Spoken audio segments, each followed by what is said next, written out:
Chris Binns and Sam Bleakley in the booth.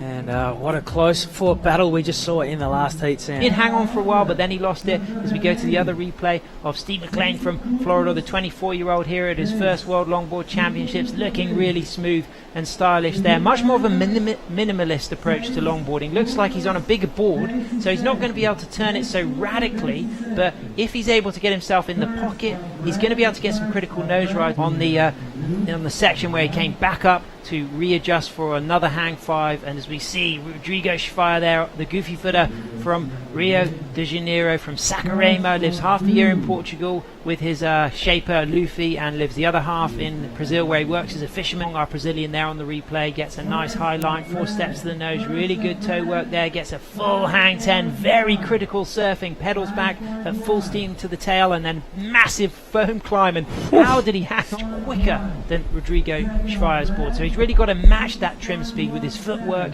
and his positioning, the way he kind of puts the board in the pocket to allow those critical nose rides and those nice powerful drop knee turns that he is good at, defined as being more traditional compared to a more high rockered board.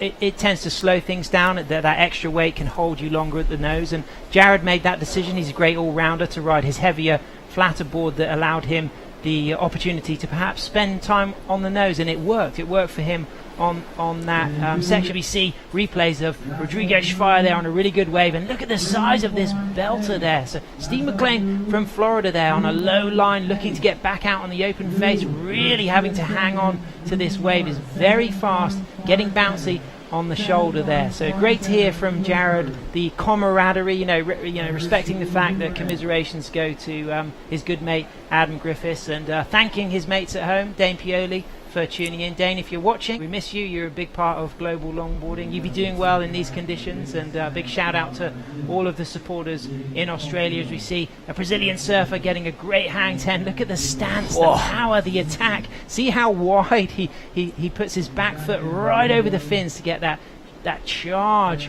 off the bottom. Powerful surfing from R.Sphaier. R.Sphaier on fire, Chris, looking good. Yeah, he's really muscling his way around those big sections. You watch him look over the shoulder and really eye off the lip and attack every sort of section that comes his way. Definitely two sort of contrasting techniques in action.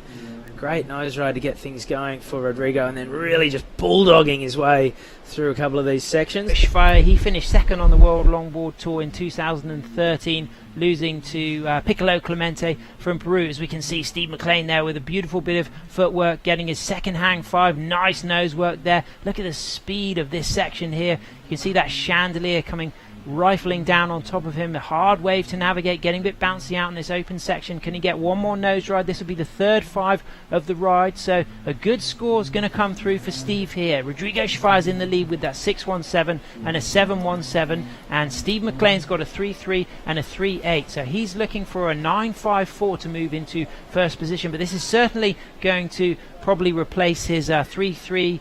It will probably replace his 3.80. Won't go into the excellent range, but it comes in at a 4.27. So he now needs a 9.07 to move into first position. Playing, building up momentum in this heat. Great walking up and down the board there.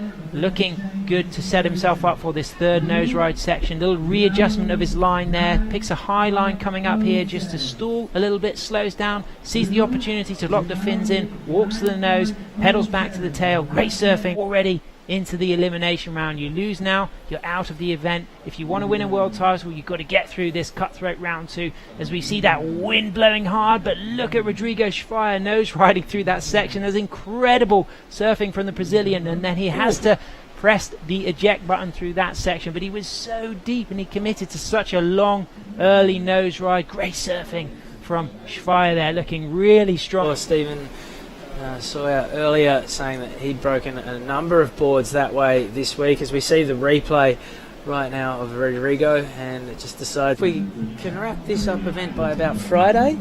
I think there's 2 days of crossover in the waiting period where we can get straight into the juniors, and there might be a local trials day that goes down around about on the weekend. We've got plenty of time up our sleeve, and we have plenty of swell to play with, so we're not going to run the surfers in anything other than optimal conditions. As we see Steve McLean flying down the line right now. Love that rail grab turn there. Nice 5 on takeoff. Good footwork, good rail grab turn, really deep in this section. That's going to knock him off. A big bouncy, heavy one, but good, smooth, stylish surf. Beat Rodrigo in the last heat, but that was not an elimination. So Rodrigo's here as the heat leaders. We see a replay of Steve McLean. I love that rail grab turn there, but this section is just so bouncy and heavy. Bang, that knocks him off the board. Been crowned in the space of about 2 weeks. So yeah, when we move on to that pipe masters between the 8th and the 20th, that's going to be very interesting. We'll talk about that in a second. As we got 4 steps to the nose, R.Sphaier from Saquarema in Brazil there. Really nice 10. Can he hang on to this? He doesn't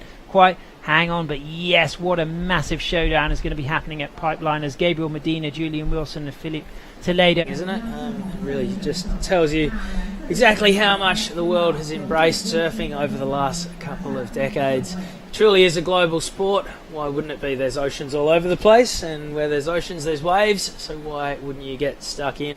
We've still got round 2 of the men's to sort out. Another 9 heats remaining after this one. Minute remaining. This is heat 3. R.Sphaier. He'd be hoping that he's signing off with a bit of a victory lap right now. And also, there we go. That's a little awkward nosedive, but a lot of the surfers choose to get a left on the way in because you come closer to that sandier section of beach, which is the easiest place to get out of the water. So Rodrigo, he's won that heat. What a great performance there. McLean, congratulations, really turned up and surfed with style. Great career ahead, Steve. Representing Florida, looking really good. The 24-year-old regular footer, beautiful performance then. Very proud. You can really hold your head up high, Steve. There's beautiful surfing, but it's R.Sphaier who comes in, the heat winner there. He's advancing to heat number 3. So commiserations so far to Rory McDonald, Adam Griffiths and Steve McLean. They're eliminated from the Men's World Longboard Championship.